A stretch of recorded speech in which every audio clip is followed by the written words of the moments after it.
Bom, boa noite, sejam bem-vindos e bem-vindas a essa atividade do Programa de Pós-Graduação em Turismo da Universidade de São Paulo, da Escola de Artes, Ciências e Humanidades. Essa é uma primeira atividade que nós fazemos nesse formato, vinculado, portanto, ao nosso programa de pós-graduação, especialmente a uma das nossas disciplinas ofertadas no programa, que é a disciplina de Investigação em Turismo. Meu nome é Thiago Alves, eu sou um dos professores da disciplina, sou credenciado no programa e professor da casa, e a gente tem uma convidada muito especial hoje para discutir um dos assuntos que nos interessam, especialmente na disciplina, e eu acredito que para boa parte dos pesquisadores e pesquisadoras em turismo. Antes de apresentá-la e explicar um pouco qual vai ser o esquema do nosso encontro, eu vou passar a palavra para os meus colegas se apresentarem e, na sequência, a gente segue. Bom, boa noite a todos. Meu nome é Glauber, eu sou professor do Programa de Pós-Graduação em Turismo da EACH-USP. Atualmente sou também um coordenador do programa e sou editor-chefe da Revista Brasileira de Pesquisa em Turismo. Eu vou fazer uma rápida fala para a Sara, em inglês, para poder introduzir e me apresentar para ela. Well, Sara, hello, it's very nice to meet you and very nice to have your presentation. Thank you. I would like to say just a few words about tourism in Brazil for you to have a better picture of your audience today. So Brazilian universities have 335 undergraduate programs with more than 27,000 students, from which about 5,000 graduate every year. The country also have 12 postgraduate programs, including 5 PhD courses. Brazil currently publishes 23 tourism journals. However, the country is quite far away from being one of the leading countries in high-quality tourism research, at least according to the competition to publish in international top journals. Although Brazilian research is improving every year, we still have a lot to be done. So I hope this gives you a picture of your audience. Thank you again. Bom, boa noite a todas e todos. Eu sou Ricardo Vinha. Eu sou professor também dessa disciplina, Tour 5010, que trata aí da investigação em turismo. Eu leciono nessa disciplina desde 2014 e atualmente também eu sou vice-diretor da Escola de Artes, Ciências e Humanidades da Universidade de São Paulo. Então, na qualidade de vice-diretor, eu quero dar boas-vindas a todos vocês, todos e todas. Muito obrigado por participarem nessa atividade. Professor Sara, thank you very much again for your time, and we have a big audience today, so I'm sure we are going to have a big session today here. Thank you very much. Bom, I'll keep some Portuguese speech still, then I can switch to English and make a very brief introduction of you and the session. Mas antes, eu queria fazer algumas apresentações bem breves sobre a nossa sessão de hoje à noite. Como nós dissemos, essa é uma atividade que nasce dentro da disciplina de Investigação em Turismo, no Programa de Pós-Graduação em Turismo da EACH-USP, e o nosso propósito aqui era poder debater, ou melhor, entender antes melhor o que é uma Research Note, como se faz uma Research Note, qual é a diferença entre uma Research Note e um artigo completo, e a gente achou que uma das melhores pessoas para conversar com a gente era a professora Sara, que, como alguns de vocês sabem, é da Universidade de Queensland, na Austrália, mas ela é co-editora-chefe da Annals of Tourism Research, que tem priorizado, ou dado bastante espaço, melhor dizendo, para esse formato de Research Notes. E ela super gentilmente aceitou o nosso convite para trazer um pouco de reflexão sobre esse formato e, a partir disso, estimular não só os nossos estudantes, as nossas estudantes, mas pesquisadores e pesquisadoras do Brasil e, quem sabe, do mundo a se aventurarem nesse formato de publicação. Portanto, a ideia é fazer um debate muito informal. Ela vai fazer uma apresentação inicial de mais ou menos 20, 25 minutos, seguida de uma sessão de perguntas e respostas. Vocês que assistem a partir do YouTube, basta mandar as questões e os comentários que vocês quiserem pelo chat do YouTube, e a gente vai selecionar e direcionar algumas para a professora Sara. Se possível, nós pedimos que vocês já façam as perguntas em inglês, senão a gente tenta fazer uma uma tradução aproximada e direciona essas perguntas para a professora Sara na sequência. Ela reforça que o grande objetivo do encontro é aproveitar para justamente conversar a partir de perguntas, então por isso que ela vai fazer uma apresentação muito breve no começo, e eu gostaria que vocês, se quisessem, já vão pensando em algumas questões que interessam dentro dessa grande temática do nosso encontro de hoje à noite. Tá bom? Eu vou só fazer uma breve apresentação em inglês, porque tem uma audiência que pode ser que seja de fora do Brasil, e eu já passo a palavra para a professora Sara. So, welcome everyone to our session this night, or tonight. We are here from the Tourism Graduate Program at the University of São Paulo in Brazil. We invited a very special person to discuss a very interesting publishing format this night, which is a research note. Sara Dolnicar, as many of you know, is co-editor-in-chief of Annals of Tourism Research, and she is based at Queensland University in Australia. She is a very experienced editor, so that's why we wanted to have her tonight as a way to inspire our students to go into this format, this research note formats, as a way to publish their research. Professor Sara, thank you so much for your time, for being here so early in the morning in Australia. I know it's very early in the morning there, though it's night in Brazil. I hope you enjoy it. Certainly the audience will enjoy your words. And of course, we're going to have a very important opportunity to discuss with you some aspects of this research note format. Please, the digital floor is yours. Thank you very much. This seems to work very well. Thank you. Well, it's the first time I'm in Brazil. In fact, it's the first time I'm in South America, which is absolutely unbelievable. I thought about it. It's unbelievable. I've never made it down there to visit you. So thank you very much for the invitation. And Tiago also asked me to introduce myself briefly, and that's a bit of a strange question. Nobody wants to know about me. So I thought, given that I'm in Brazil for the first time, I'll just briefly tell you where I'm from. I'm originally from Slovenia. And Slovenia is a little, absolutely beautiful country in Europe. I'm born in Ljubljana, and I'm very impressed. Yesterday, there was a little announcement of how Slovenia is rolling out recovery in tourism. And to my knowledge, they're the only ones who put green, environmentally friendly, before safe. So a country you should visit and look out for. I was raised and trained in Austria. And that's important for all you students, I think, because not only is Austria a beautiful country, and that's the castle I used to jog around when I was young and fit, but I was very privileged to train with this gentleman, Josef Matzanetz, and at the University of, at the Vienna University of Economics and Business Administration. And your PhD supervisor really is your master. It's like an apprenticeship, right? You are training with this person, just like a carpenter apprentice is training with a master builder. So the amount you can learn from your supervisor is just tremendous. And if you're fortunate enough, like I was, to have a really amazing master, it helps you, it kickstarts your research career tremendously. Well, now, as you know, I live and work in Australia, and on the weekends I go to the beach, and during the week, this is where I'm now, I'm at the University of Queensland in Brisbane. Now, I am not only an editor. I'm obviously invited here as an editor, but my self-perception of who I am is much more one of a researcher. And that motivates why I'm an editor. So just a minute about my own research.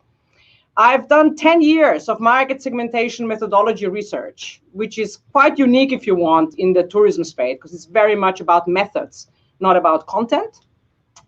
Then I've developed a keen interest in peer-to-peer accommodation, Airbnb and similar platforms. And that, of course, has become reignited with COVID-19 and all the changes that are coming about in that space. I've also had the privilege to venture into entirely different areas of the social sciences, like foster care, like disability studies, like public acceptance of recycled water. And I mention that again for the research students, because I think it's really important to understand that research is about your passion for the question you're asking. And that passion is not limited to a narrow field. But as your career develops, that passion very much changes, and you kind of reinvent yourself as you get excited about different topics. So I had a lot of little excursions into different fields, also questionnaire design, which I didn't mention here. But currently, my key program is about making tourists behave in more environmentally friendly ways. And I'm doing this by running field experiments and really trying to change people's behavior. What's relevant about what I'm telling you here for you as research students? Well, one is you should venture into things that interest you. But the other thing is you can only do so many things really well, and that's important to realize.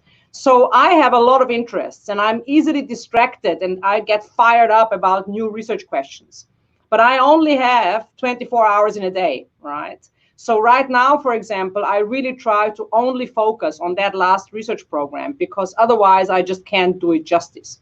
For early career researchers, I think that's really important, because the risk of spreading yourself too thin is that you end up doing nothing really well. So you do have to focus, and you do have to become an expert in something. All right, and I'm also the co-editor-in-chief together with Scott McCabe of Annals of Tourism Research. I've been doing that for a little over 2 years now. And I'll tell you why I'm doing it, because I think it will affect, our conversation today. I really did it because I wanted to take the opportunity to shape the future of tourism research.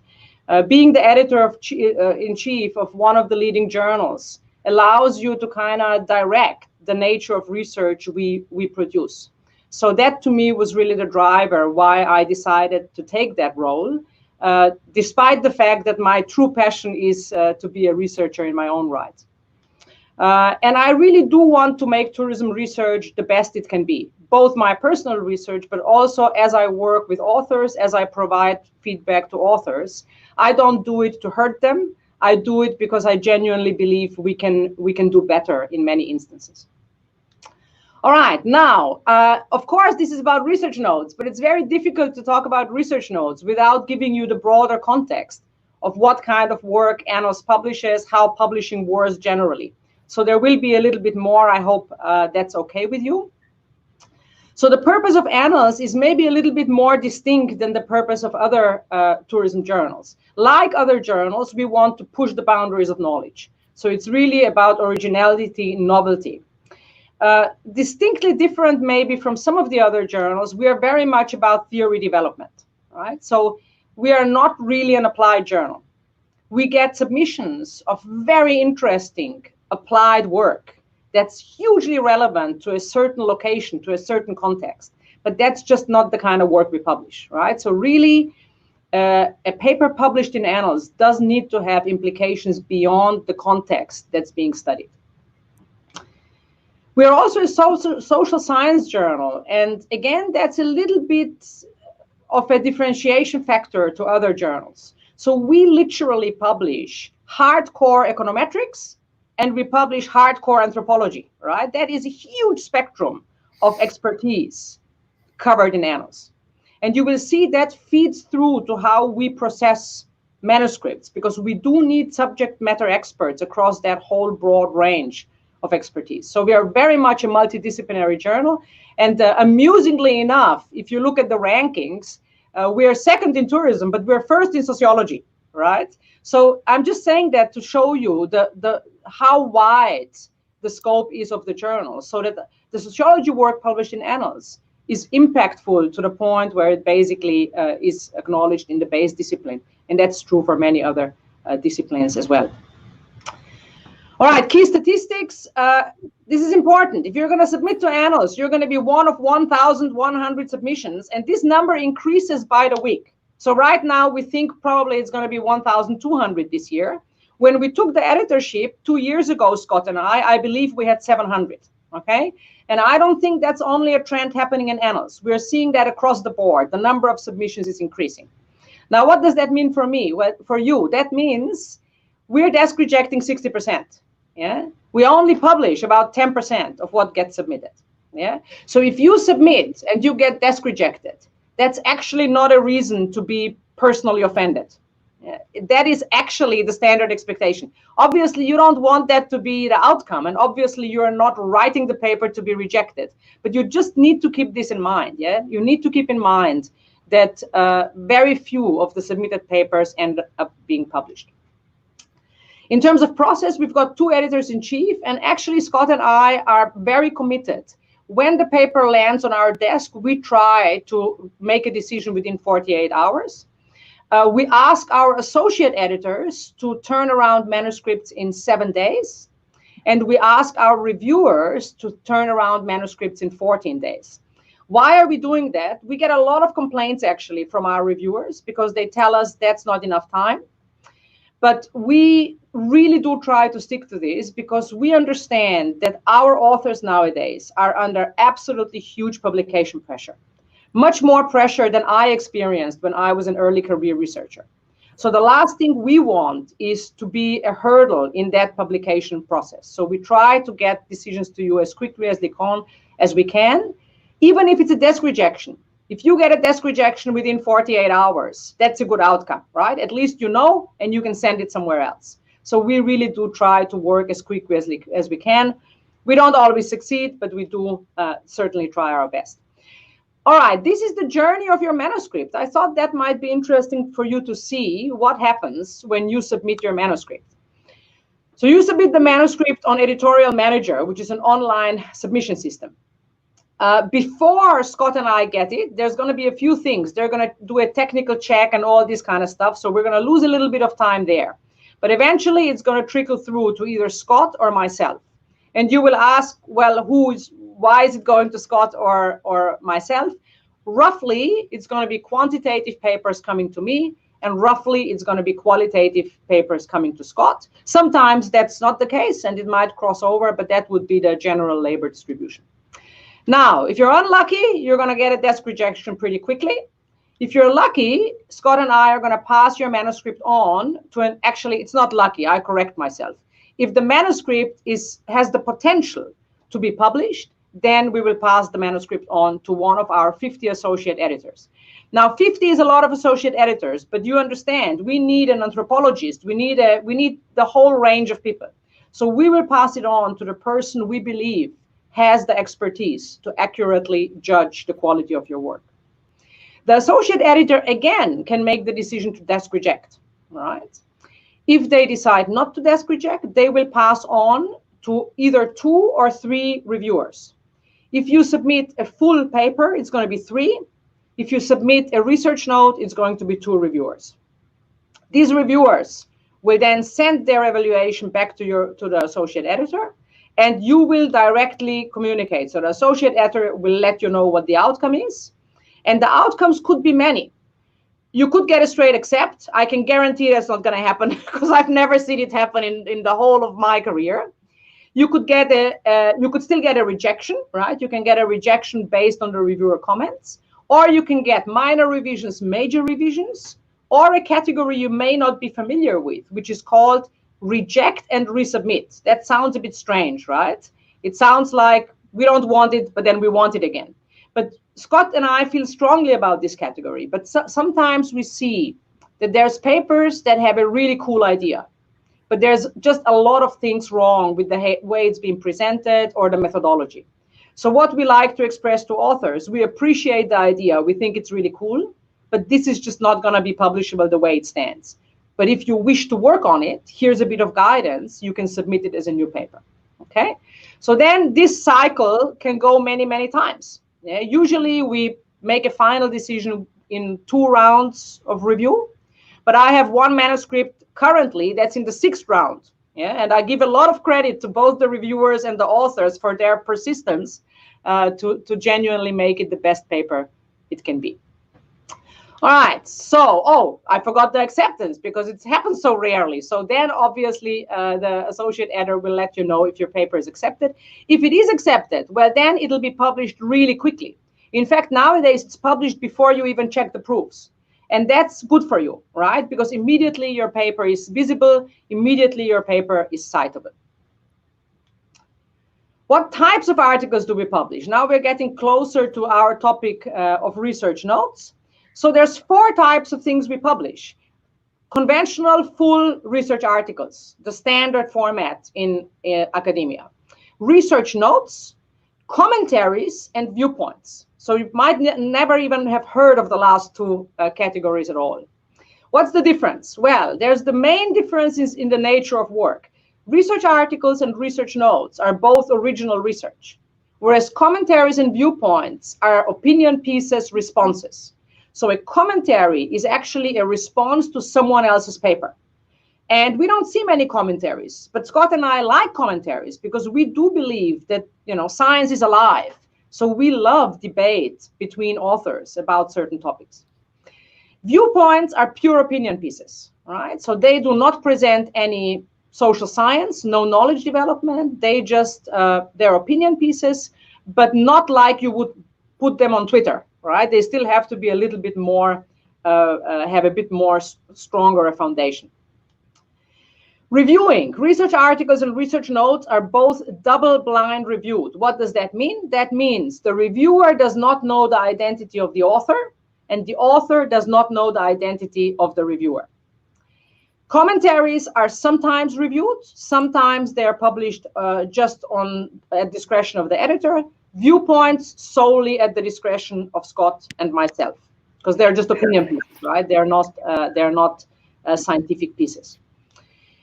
Word limit, really important, because we get emails every day from authors saying, can I have a few more words? No, you can't. We're not making exceptions, because otherwise we would negotiate with 1,100 authors every year about page limits, word limits. So research articles, 9,000 at submission, 10,000 during revision, because we acknowledge you might have to add a bit more information as you respond to reviewers. Research notes, 2,000 words, commentaries, 3,000, viewpoints, 1,000. Abstract. This is not rocket science. So if you're thinking of writing a research note, just look at the research notes that were published previously, right? And you will realize that our research notes don't have abstracts. That makes sense, right? We only have 2,000 words, so there's no need to summarize something that's only very, very short. So the abstract really only appears in the research article. In terms of manuscript structure, only the research article, the full research article, has the traditional structure of introduction, literature review, methodology, and so on. If you look at the research notes we publish in Annals, they can take many different shapes. Some authors will still choose to have a traditional structure. Some authors have no headings at all. It just is one piece of text. And all of that is okay. So here there's a lot more flexibility for you in the way you would like to present your findings. And the big difference, obviously, is the literature discussion. So in a full article, that is quite an extensive and central piece of your work. In all other three formats, you really only have the opportunity to cite key work. But that does not mean that you can get away with not being across the literature, right? In fact, I think it's more difficult because in the research note, you need to fully understand the literature to the point where you know what are the key 5-10 articles, right? So I would argue it requires a deeper understanding of the body of work to present it in a succinct format than it is to present the whole body of work in an extensive literature review. Publication criteria. The publication criteria are actually exactly the same.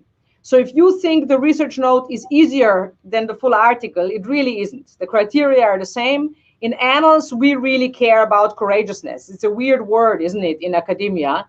It sounds more like an adventure tourist, but it's about having really big, bold new ideas. So you can imagine us as reviewers, associate editors, editors, we get some papers. They look interchangeable. It's the same old thing again and again, right? So when we get a manuscript that has a fresh new idea, that investigates a cool new question, we get really, really excited. And so do the readers. So we really want to see big ideas presented. It needs to be credible. That's also something we are very, very strict about in Annals. What do we mean by credible? Other people use the term rigorous. What we're trying to say is we need to trust your conclusions. So if you conclude something, and if I look at the methodology, and if your methodology does not allow you to draw those conclusions, that's not credible. Yeah.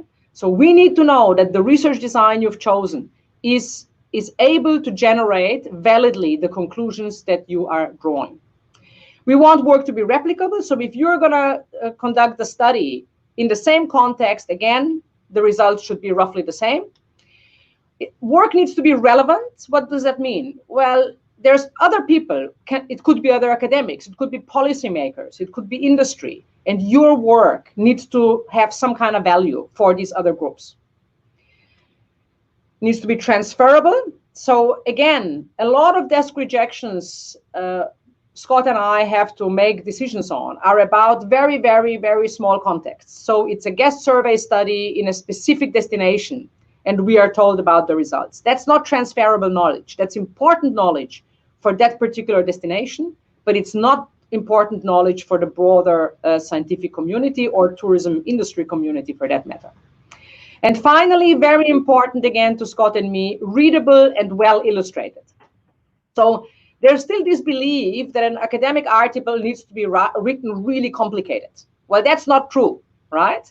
Because if you want people to understand your work, if you want people to cite your work, if you want industry to act upon your work, it's got to be written in simple, clear, unambiguous language. And that's a matter of training yourself. That's not something you're born with. So really, really practice to make your article very, very accessible, especially in Annals where we have a very broad readership. Yeah, so you can't use technical terms. You can't use acronyms. It's just going to be really clear, really simple. The sophistication is in your science. There's no need for complicated language at all. Same with illustrations. We get submissions where there's 20 tables and 20 graphs. Yeah, it's not a thesis. It's not an industry report. Try to limit yourself to the key figures that express what you found, rather than trying to pack it all in. Good topics for research notes. Now, this is not something that's anywhere on the webpage, right? Because this today is the first time I'm talking about research notes. So what I thought I'd do is I'd share with you my view of what works really well in the format of a research note, and maybe share some of my experiences as a writer of research notes. So new methods, in my opinion, are a really good topic, right? To give you an example, I conducted a little study. Well, actually, I didn't. It was a PhD student in Slovenia, in Ljubljana, conducted a study with tourists in transfer shuttle buses from and to the airport. And originally, we didn't think much about this, but then we realized, well, that's actually brilliant. Because what does that allow us to do? It allows us to capture tourists before and after they visited Ljubljana, right? True longitudinal research design, very, very unusual in tourism studies, very difficult in any kind of social science research. Now, we can't catch everyone, but a lot of people book both the return trip to and from the airport. So that's a little research note, right? Not a full article, but we just felt that's an important thing we want to share with the community, because it's a really simple thing to implement and a really, really valuable source of data collection, especially given that these people are bored to death during their airport transfer, right? So we've got a very captive audience. So you see, that's a little thing. It's not rocket science, but it's something we felt is valuable to our scientific community because other people may wish to adopt that same approach. Idea transfer. Often we have authors from very different disciplines saying, wow, here's a new idea, a new method, a new concept. How would that work in the tourism context? That's, again, a really good thing to put in a research note. There's no need to already prove it all. Yeah, you're just basically saying, look, this cool idea, and here's the 20 ways we could use that in tourism. Beautiful for a research note. Replication studies. Now, we don't really like replication studies that prove the same things again and again and again. But some studies are quite controversial, right? And so replication studies are of value. Replication studies, again, research notes are a very, very good home for that kind of work. Predictions, that's something I've only realized recently with COVID-19. As you can imagine, we get like dozens of COVID-19 papers every week. And the difference is some of them are purely descriptive and they are desk rejections, right? They are basically doing nothing more. They tell me the same thing I can find on Twitter. Yeah, so it's not really an article. But the ones I find fascinating and the ones I'm fascinated in writing are the ones where subject matter experts make informed predictions about what's going to happen. Yeah. Now, that's very courageous if you think of it, right? Because you put yourself out there. You say, I expect that Airbnb, trading on Airbnb will never fully recover. That's a pretty bold statement. So in a year's time, 100 people can prove you're wrong.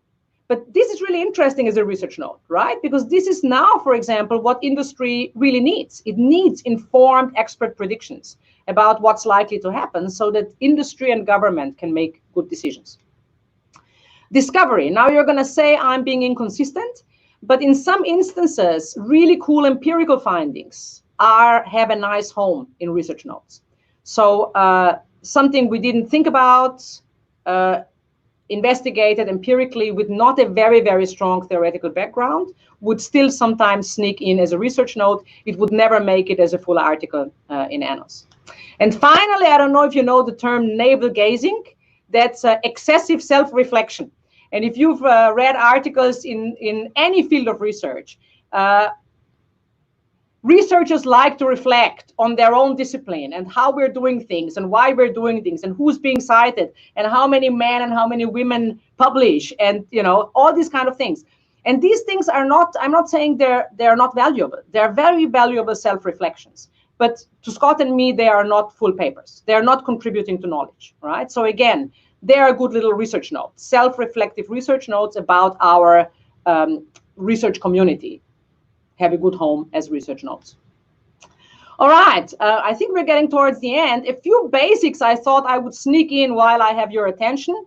If you're going to publish to any journal on this planet, you have got to read the aims and scope. They're on the webpage of every journal, right? You need to fit, otherwise you're wasting your time submitting to the journal. Read articles. It is remarkable how we have submissions from people who clearly have not read a single article in Annals. So, you know, it's not surprising. It's the style, the structure, the kind of research, nothing fits. And obviously, it's a desk rejection. You need to make a contribution. So that is maybe not such an obvious basic. If you submit to Annals or any journal, the reviewers, the associate editors, and the editors will expect you to understand where the conversation is currently standing within that journal. So, you know, maybe 2 papers, maybe 20 were published in this journal on the topic. So there's kind of a body of knowledge. There's a conversation happening. And successful papers manage to raise, to point to this conversation and then leverage it to argue how important their paper is. So that's really something that's worth training. Guide for authors. I know they are the most boring thing you could possibly read. But please do look at it, because again, if you don't comply with the guide for authors, you're going to be losing time. You're going to be facing technical check inquiries that are going to frustrate you. So just do it. You may feel it's not productive, and I would agree with that, but just do it. Comply with the guide for authors before you submit. Do not plagiarize. Now, my honest recommendation is, because not all plagiarism means to use text from either your own work or someone else's work in your manuscript. And you can't do it. You can't even do it if it's your own words. That's the reality of it. We can argue whether that's right or wrong, but that's the reality of it. So as the editors of Annals, we can simply not publish anything that's got duplicate text in it. And as the manuscript comes into the system, that's automatically checked, right? So I cannot not see it. So please, before you submit your manuscript, go to your university, find out what plagiarism checking software they're using, get access to it. And before you hit submit, run the manuscript through your plagiarism checker. And then if you find that there's anything duplicate at all, just reword it, okay? Very simple thing to do that will protect you from desk rejection, but it also will protect your professional reputation as a researcher on the long term. You need to proofread, proofread, proofread, proofread. Get friends to proofread, get colleagues to proofread, because it is just not very impressive when we get manuscripts and there's a typo in the title or in the abstract. Yeah, it just, I can try not to think that way, but as an editor or reviewer, you automatically think, if that's the level of precision you're working at, what does that tell me about your research? Yeah, so don't have typos in your manuscript, and please do check your final PDF. So when you submit, there's a PDF generated on the system. Please get your co-authors and you to carefully check it. There's very embarrassing things happening. Just last week, we had again the case where an author forgot to upload a new cover letter, right? So Scott and I receive a cover letter which is addressed to a different journal editor and a different journal. We know people resubmit to other journals, but it's just so not elegant. It's just, you just don't want that, right? So please do check your PDF before you submit. And most importantly, and this is really, one of you in the introduction said it, and I'm happy you said it, it's all about inspiring the next generation of researchers. So everything I talked about now mainly was quite mechanical. But I really think the most important thing is you have got to be passionate about your research. If you are not genuinely curious about your research question, you will not have fun, you will not do a good study, you will not get a good article, you will not get published in the top journals. It all comes out of your dedication, your passion, your curiosity. That is the key driver of any success as a researcher. Never compromise on the quality of your work. And I'm serious, because we have gotten used to compromising. I desk reject a paper, I explain to people why, and they come back to me and they say, oh yes, but I mean, everything else was impractical. Impractical? Well, I know to do a survey study on SurveyMonkey is practical, but it's possibly not the best research design, right? So just because something else is harder work is not an excuse to take shortcuts in your research design. You really have to be very, very rigorous and very committed to making sure that your design allows answering the question you're asking. And please do your work justice. If you've spent a year, half a year, 5 years on a piece of research, that piece of research deserves to be wrapped up beautifully like a present, right? So presentation matters. You need to craft your article to make sure you do your research justice. All right. Thank you very much for listening. I went a bit over time. I got a bit carried away here. But just two more things. I hope you do enjoy writing, because enjoying to write is also really important in the success story. And if you are interested to kind of lurk around and see other observations, I would, and if you're on Twitter, I've just started. I'm a Twitter beginner, but I've started using it under the hashtag editor observation to actually communicate the kind of observations where people do good things or bad things in terms of their success. So you can just search the hashtag editor observation. You'll see a few things that you might find of interest. All right, that's it from me, and I do hope you have a lot of questions, because that really is the most exciting bit of today's event. Thank you so much, Sara, for this inspirational talk, as I was expecting, actually, because we had the opportunity to watch you in a couple of weeks ago, and that's why we decided to invite you too, because you have a very good mood, and this is very important. Yes, it is indeed, we have to say. We have a couple of questions here already. I'll try to just close your presentation and leave just you, if I can do it. Okay. So I'll try to put the question on the screen. The first question would be from Ivan. Let's see. Can you read it? Yeah. Yes. If Annals desk reject a research note and the subject evolves to an article, can it be resubmitted? Yes, actually, I would say Scott and I are quite generous with allowing resubmissions. But people need to understand, well, first of all, the correct thing for you to do is there's an opportunity to write a cover letter. And really what you need to do is you need to tell us about it, right? We can get a bit cross if people resubmit and we get the impression they're trying to do it kind of sneakily. But if you say, look, I've submitted this a while ago, I got these comments, I think I've now addressed all these comments, would you please reconsider? That's perfectly legitimate, right? But you need to be confident that you actually have, you have actually acted on the comments, and you must be pretty confident that you have overcome the difficulties we've raised initially. And communicate to us. We're just humans, right? We're not machines. So Scott and I literally read every article that lands on our desk. We read every cover letter that lands on our desk. So explain to us why you're doing it, and then we can make a judgment of whether we think it's legitimate or not. Cool. I have some questions still from Fauzi. He's a PhD student here at USP. All right, transferable, not transferable. All right, that's a really good question, actually. I think most of the questions I get is what is to applied. It's really difficult to say, isn't it?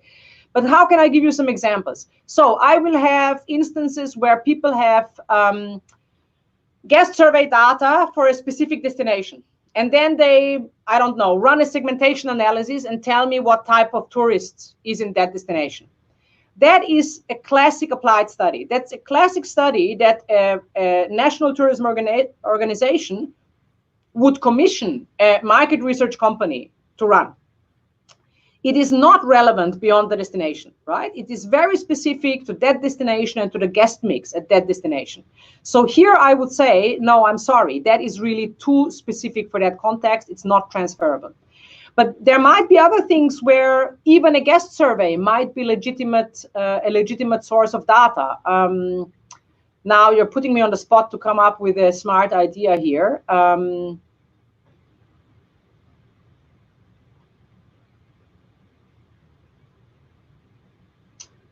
Yeah, I can't really do anything on the spot, but something that is beyond the destination. So if you have a huge guest survey data, and you find an interesting association. For example, you find that the younger generation of tourists is consistently expressing a higher desire for environmentally sustainable products, right? Now that might be something where you say, all right, this is just a certain guest mix of people, but I can find a system here which I would like to present and which I think we need to investigate in other contexts. Because if it's true, if that mechanism is true, well, then it's really important, because then it has implications on how we produce tourism services for younger people, which means the future of tourism services. Did I explain it? So another question about research note and small paper. What's the difference? Good question. So what I didn't tell you is, it's very funny actually at Annals, and I'm not sure. We have never actually debated this. It's just always been like this. So the full paper in Annals is not only limited at the maximum end, it's also limited at the bottom end. So a full paper in Annals has to be between 6,000 and 9,000 at submission. So there's quite a big gap, right? So the research note is 2,000. The full paper is 6,000 at least. So it's quite distinctly different. Yeah. So then that means really we don't have a small paper in Annals. The smallest paper is 6,000 words. And so it immediately becomes a lot more comprehensive in terms of the discussion of theory, the discussion of literature, the blending in of the prior literature with your findings. Whereas the research note is really short and sharp and succinct. Okay, now I have a question from Angela, and Angela was the person who guided me and us to organize all this scheme, StreamYard and YouTube. So thanks, well done, Angela. All of us, we are discovering these new methods, and she has a question for you here. Let me put this.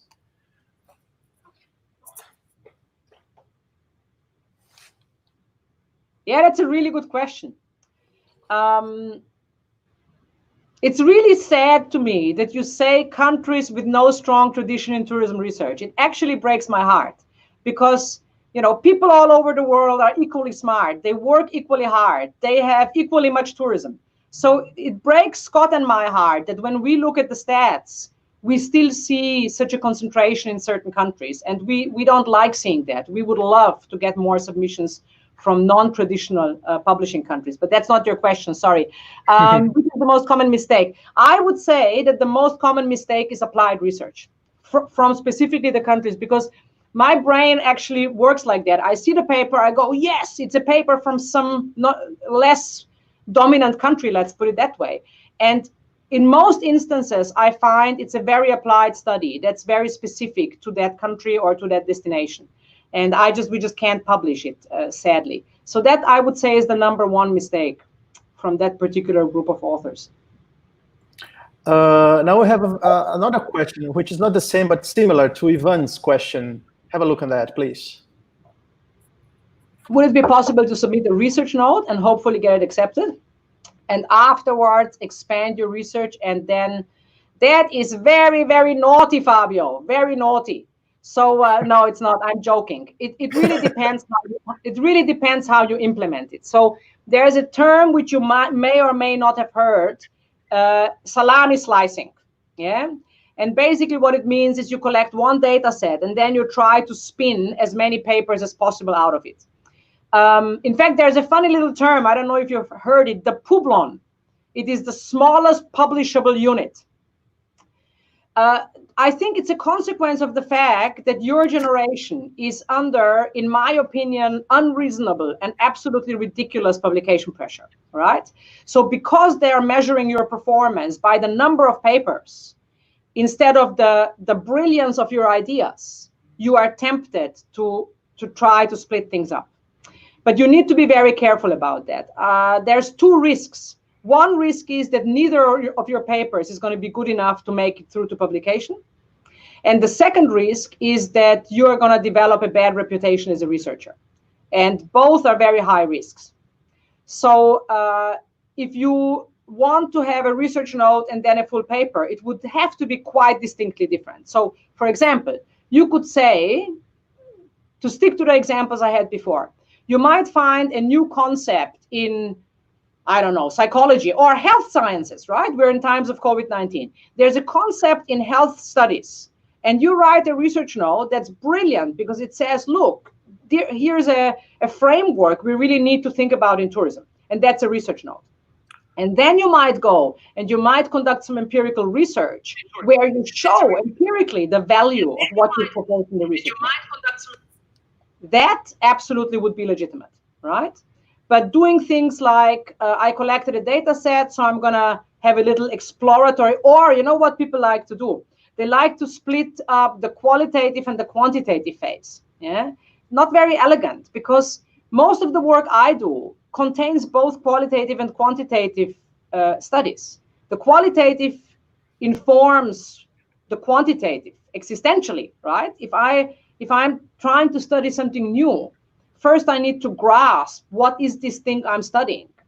Once I've grasped it with qualitative work, I can go and test it with quantitative work. So really this is one piece of research. It's not two pieces of research. So my advice would be, write really strong papers that have the whole lot in it, because that will really give you a chance to publish in one. Otherwise, the risk is you split it up and publish nothing. Okay, now we have a provocation here from Marina, because we've been discussing this some days ago when we were preparing this presentation. It is about the recognition, how important, how relevant it is to have a research note published. Yeah, that's a really, really, really good question, Marina, because my university and many universities around the world do not recognize research notes as journal publications. I am very upset about that, very upset. In fact, I wrote a research note in Annals in support of research notes, and there will be another another viewpoint published in the July issue that responds to that as well. There have been Nobel Prize winners whose work that determined the Nobel Prize was published in less than 1,000 words, right? So to me, it is absolutely absurd that we are judging the quality of the quality of work and the size of the achievement by the number of words. Yeah, but that's my personal opinion. Technically, you're going to have to check with your university what their position is. So many universities, my university, differentiates, and they said we will accept a full paper but not a research note, and that's despite the fact that it's fully double-blind refereed, right? But what I would also like you to consider is, what do you want to achieve as a social scientist? I understand in your early career stages, you need to get probation, you need to get a job, you need to get your PhD. I totally understand all these pressures. And because of these pressures, unfortunately, you need to consider what your university will accept or not accept. But if you take a step back from this, and if you say, I want to be an academic for 40 years of my life, then you ask yourself, what am I aspiring to? Well, then the question is different, right? Then the question is, well, my answer is, I want to make a difference, right? I want to change something. I want to have impact. And if that's your goal function, a research note is just as impactful, if not more impactful, than a full paper, right?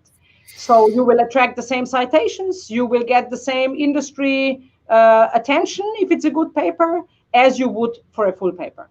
So what I'm giving you here, Marina, is my personal view. You're going to have to check with your university to protect your interests in your early career stage. But I'm a big fan of research notes. I think also if you look at the broader literature in academia, that includes the natural sciences, there's a total clear trend to short publications. Even if you look at society, right, we have attention spans of pigeons. We're now tweeting what matters. We're not writing long exposés anymore. So yeah, I love research notes. I think a really well-written research note is incredibly powerful, but some universities do not accept it as a full paper. We have now a broader question from Mariana. Just forget the beginning. It's in Portuguese.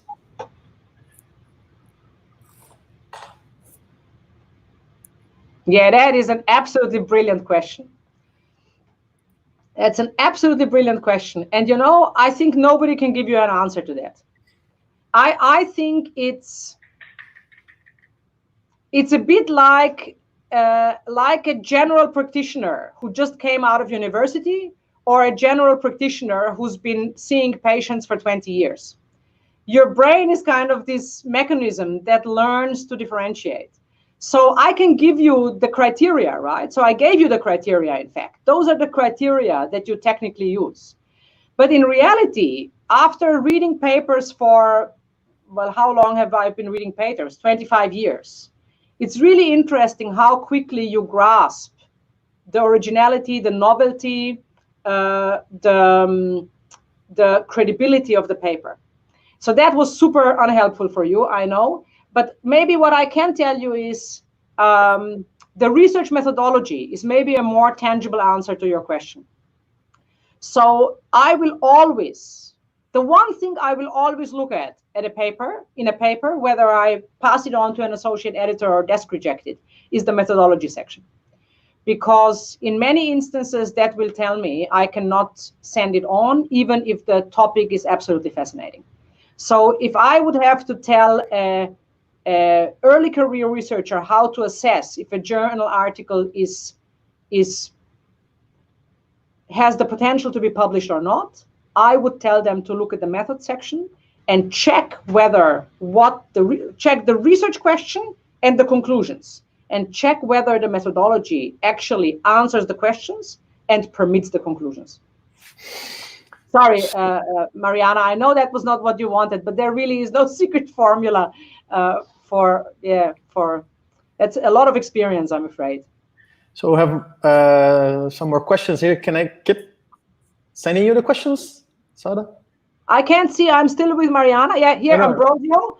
Okay. What would be more important? A simple method X, interesting results, or complex method X, not very? Oh, absolutely, simple method X, interesting results. Is it possible? Absolutely, absolutely. This I can passionately tell you the answer to. So social science and science is about discovery, right? It's about cool new ideas. It's not a competition of who can run the most complex model. In fact, I get very frustrated with complex models because, frankly, a lot of people who use them don't understand them, right?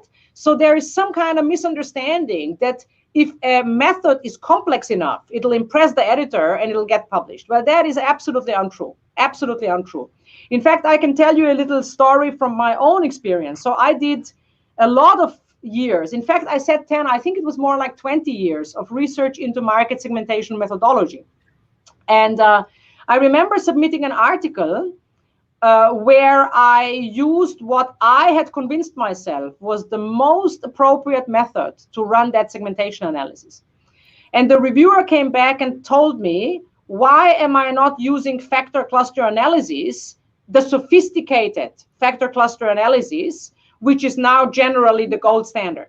And I was so angry, right? Which brings me to another topic we didn't discuss, how to respond to reviewers when you're really, really angry. Anyway, I stood my ground, but it's difficult to stand your ground, right? My response then was, well, with all due respect, factor cluster analysis has proven to be inferior to straight cluster analysis. So I just argued it out with the reviewer. But it is very sad to see that still authors believe the sophistication of method matters and reviewers think so, because it's not the sophistication. It's actually the appropriateness of the method to answer your question. Sometimes a question requires a sophisticated method, but I always, and Scott and I will always want to see the simplest possible appropriate method to answer your research question. Sara, we're going to make you a question. We are going to make you a question because we've been discussing this some days ago. What do you think is a good idea for a student to start publishing in a not so good journal and then step up for a better one, or just go straight to the good ones at the top?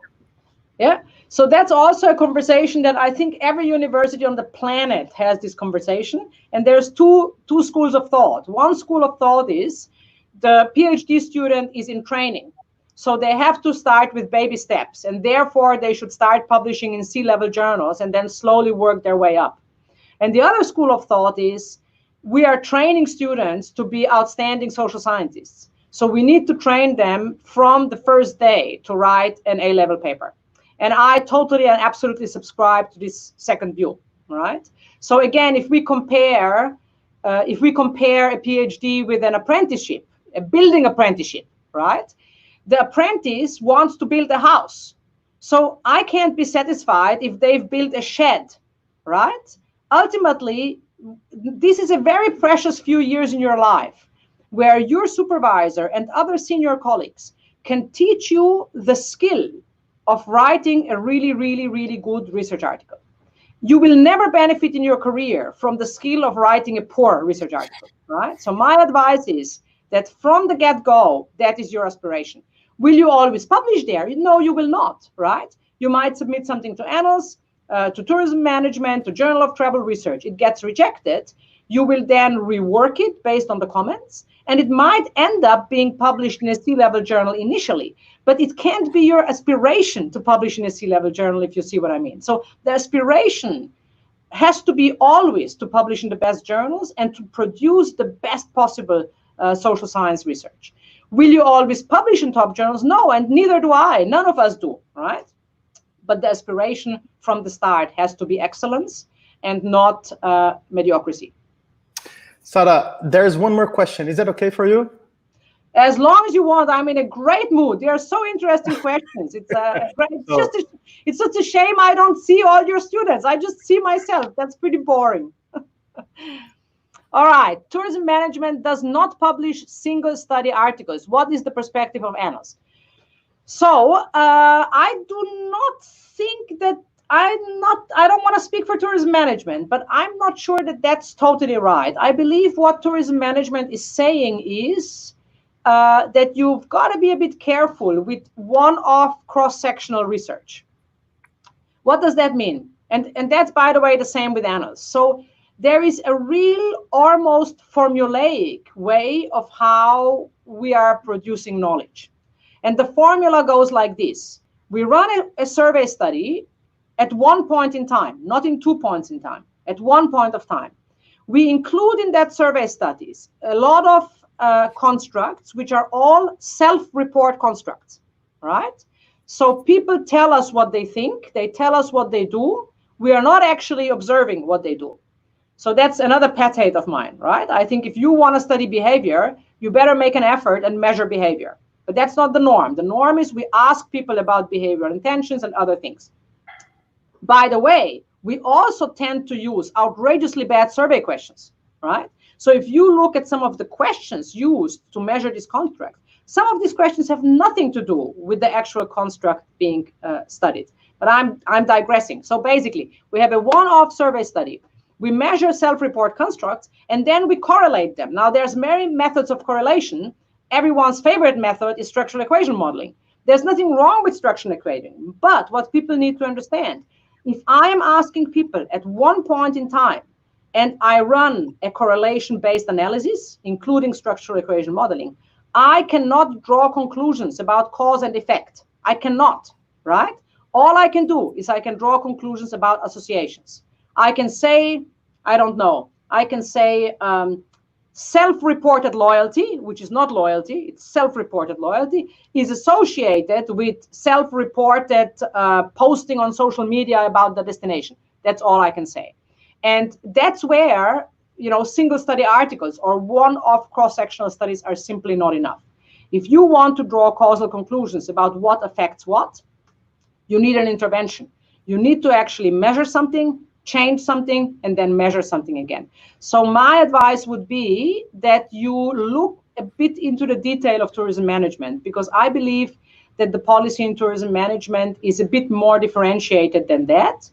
And we certainly subscribe to the same policies. So we are totally open. We will publish articles that have multiple parts to it or just one part. It doesn't matter. But as long as the conclusions you draw, the research questions, and the methodology are aligned, and very often one-off cross-sectional studies draw causal conclusions, and that's not acceptable. So, Sara, we are reaching 1 hour of conversation already. I think we are coming to the end of this conversation. I thank you so much for being here with us. I guess just as we were expecting, it was very inspirational. It was very clarifying. It was almost a guideline how to publish a research note. And I guess and I hope that many more people from Brazil and other places will submit research notes to Annals from now on. That would be fantastic. We're looking forward to it. And when we can, when this pandemic is over, or whatever it means over, hopefully you can visit us physically. That would be lovely. Glauber, Ricardo. Yeah, I just would like to thank Sara. Oi. Very enlightening, and I really hope that our students are going to be willing to write in top journals, and maybe they can start writing research notes and short, just straight ideas, and then, maybe the not so good journals is not a way to start, but maybe research notes can be a good way to start. I hope so. Thank you again. Sara, thank you again for your presentation. Even though English is not our mother tongue, our mother language, I'm quite sure that our students will be at the same time focused to publish on Annals of Tourism Research. So thank you very much for your beautiful presentation. I'm sure that this lovely audience enjoyed the presentation. We had here students, but also scholars from all Brazil and probably people from different places. So thank you very much for your presentation. My absolute pleasure. Thank you so much for inviting me. It was good fun. Thank you, Sara. So see you soon, somewhere, someday. Bye-bye. Take care. Ciao. Bye.